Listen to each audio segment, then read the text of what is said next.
Friends, आज हम पढ़ेंगे हिस्ट्री का वर्कशीट नंबर 32। तो उसमें देख लेते हैं पहले हमारी वर्कशीट क्या कह रही है।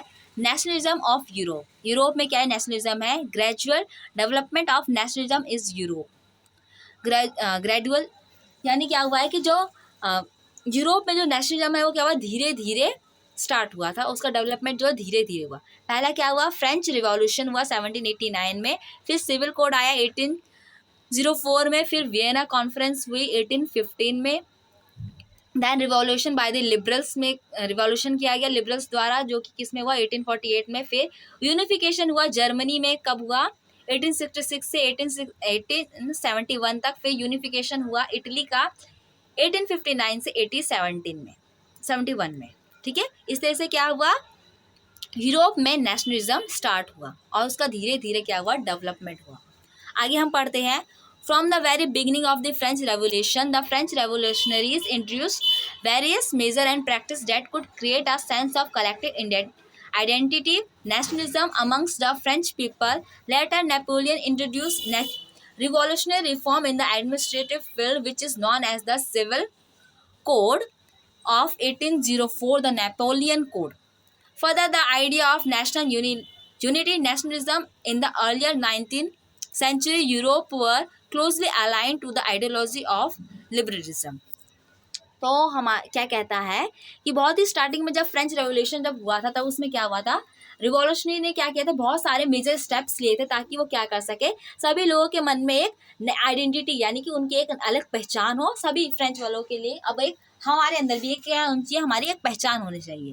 पहले के टाइम पे क्या था, जो वहाँ पर क्या थे, बहुत सारे क्या थे, एम्पायर्स थे, राजा थे, वो क्या करते, अपनी मनमानी करते थे। तो फिर लोगों के मन में क्या हो, भावना आने लगी कि हमें भी क्या मिलना चाहिए, हमारी भी एक आइडेंटिटी होनी चाहिए, हमें भी क्या होनी चाहिए, इक्वालिटी मिलनी चाहिए। हाँ, तो जब लेटर नेपोलियन ने क्या किया, एक रिवॉल्यूशनरी रिफॉर्म तैयार किया उनके प्रशासन यानी कि एडमिनिस्ट्रेटिव फील्ड में। उन्होंने क्या किया, उसका नाम क्या था, सिविल कोड था, जो कि 1804 में लागू किया गया, जिसे नेपोलियन कोड भी कहा जाता है। उसमें क्या था, नेशनल यूनिटी था, यानी कि नेशनलिज्म के आइडिया थे, जो कि क्या था, सभी लोगों के लिए उस टाइम पे एक एलियन के तौर पे, यानी कि एक सबके लिए क्या था, अनजान सब लोग जाता उससे। तो आगे क्या कह रहा है देखते हैं। French revolution and nationalism.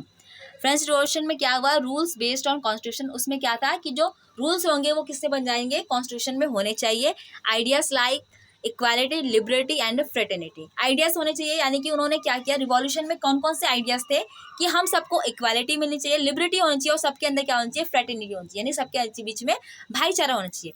Uh new try colour French flag, सभी लोगों ने क्या बनाया, अपना एक फ्लैग बनाया कि हमारा अब क्या होगा, एक न्यू ट्राई कलर का फ्लैग होगा।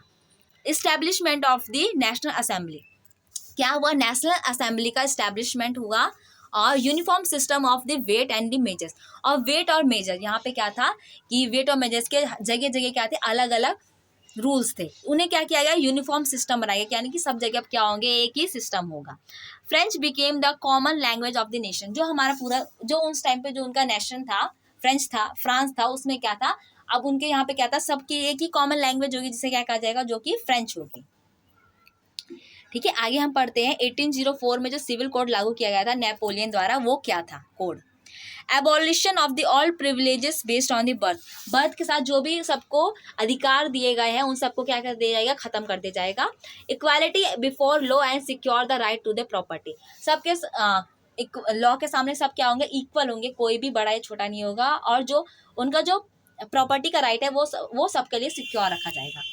एडमिनिस्ट्रेटिव डिविजन व सिंप्लीफाइड, इसमें क्या किया गया, एडमिनिस्ट्रेशन का क्या हुआ, जगह जगह डिवीजन किया गया और उसे क्या किया गया, सिंप्लीफाइड किया गया, कि जो भी रूल्स बना रहे, जो भी रेगुलेशन बना रहे हो क्या होंगे, सबके लिए सिंप्लीफाई होंगे, यानी लोग उसे आसानी से समझ सके। Federal system was abolished, federal system क्या होता था कि जो वहाँ पे वर्कर्स थे या जो किसान लोग थे वो काम करते थे और फिर धीरे धीरे क्या होता था, उनके ऊपर कर्ज चढ़ता जाता था, तो वो क्या करते थे, जो लोग वहाँ पे होते थे अमीर वाले, वो उनको अपने यहाँ पे दास बना लेते थे और उनका क्या करते थे कि टैक्स चढ़ा देते थे कि अब तुम्हारा इतना हो गया, अब तुम्हें और दो, तुम हमसे इतना कर्ज लेते जा रहे हो तो अब हमें और दो। Peasants were freed from this serfdom and the manorial dues, जो वहाँ के किसान थे उन्हें आज़ाद कर दिया गया उनके कर्ज से और उनके जो भी बॉन्डेज थे उनसे कर कर दिया गया। Guilt restriction was removed in the town, जो टाउन है टाउन से क्या कर दिया गया, गिल्ट रेस्ट्रिक्शन वहां से हटा दिया गया। ठीक है, अब हम आगे पढ़ते हैं। Liberal nationalism, political and economical view. Liberal जो नेशनलिज्म था उसके कौन कौन से आइडियाज थे और उन्होंने कौन कौन से व्यूज थे। पहला व्यू क्या है, गवर्नमेंट बाय कंसेंट, गवर्नमेंट जो कि कंसेंट बाय होगी, यानी कि इसमें end of the autocracy, autocracy यानी कि जब राजा वाले जो रूल्स था वो सब खत्म हो गए, अब गवर्नमेंट जो कि सब लोगों द्वारा बनाई जाएगी।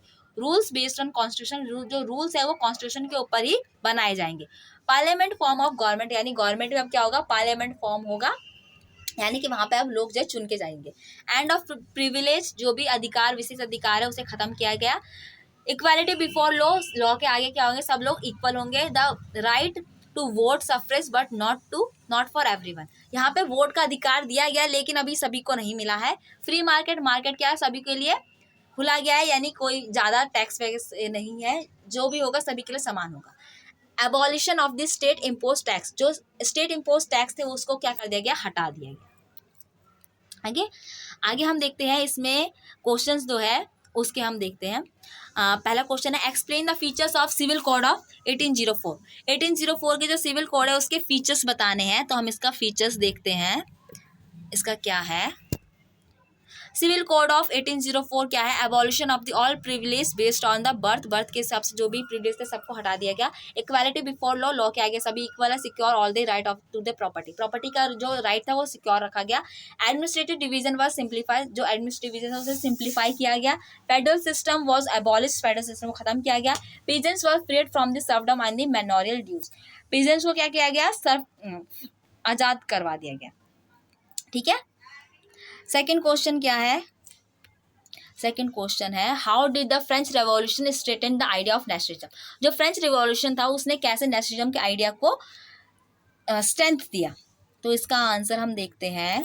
उन्होंने कैसे दिया, उन्होंने क्या किया, rules based on constitution, constitution के ऊपर रूल्स बनाने की कोशिश की। आइडियाज लिखा उन्होंने, कौन से आइडियाज थे, इक्वालिटी, लिबर्टी और फ्रेटर्निटी के। उन्होंने एक नया झंडा बनाया जिसको कहा था ट्राई कलर का था, फ्रेंच के लिए, उनके लोगों के लिए था कि हम सबका एक झंडा होगा।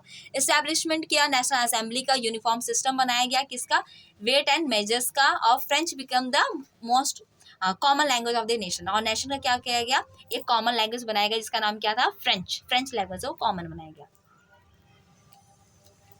आगे हम क्वेश्चन देखते हैं, आगे कौन सा क्वेश्चन है, mention the features of the liberal nationalism. Liberal nationalism के कौन कौन से फीचर्स है उसे हम देखते हैं, तो इसके कौन कौन से इसके फीचर्स हैं। Feature of the liberal nationalism क्या है, पहला end of the privilege, second equality before law, third parliament form of government, government का क्या होना चाहिए, पार्लियामेंट फॉर्म होना चाहिए। फोर्थ है rule based of constitution. Fifth है government by the consent, that is the end of autocracy. Next question देखते हैं हम। नेक्स्ट क्वेश्चन क्या कहता है, which ideas of the French revolution impress you the most and why. कौन सा French revolution का आपका आइडिया जो है सबसे ज़्यादा आपको इम्प्रेस करता है और क्यों करता है, तो इसका आंसर मैंने लिखा है अपने हिसाब से, आपको जो लगे आप उसको भी लिख सकते हैं। The idea of equality, liberty and the fraternity is the most impressive because it's play a major role in the life of French people. जो क्या था, इक्वालिटी, लिबर्टी और फ्रेटर्निटी है, वो सबसे ज़्यादा मेरे को पसंद आया। क्यों, क्योंकि ये क्या था, जो जितने भी फ्रेंच लोग थे, जितने भी फ्रांस के जो लोग थे, उनके लिए क्या था, उनकी लाइफ में एक इंपॉर्टेंट रोल अदा करता है। क्योंकि पहले वो लोग इक्वल नहीं थे, पहले लिबरल नहीं थे और भाईचारा उनमें कम था, लेकिन अब क्या हो गया, उनके अंदर क्या हुआ, इक्वालिटी, लिबर्टी और दी फ्रेटर्निटी आ गई है। तो फ्रेंड्स, यहाँ पे हमारा वीडियो खत्म होता है। आपको ये वीडियो कैसी लगी, प्लीज़ हमें लाइक कीजिए, कमेंट कीजिए, शेयर कीजिए और मेरे चैनल को सब्सक्राइब कीजिए। Thank you.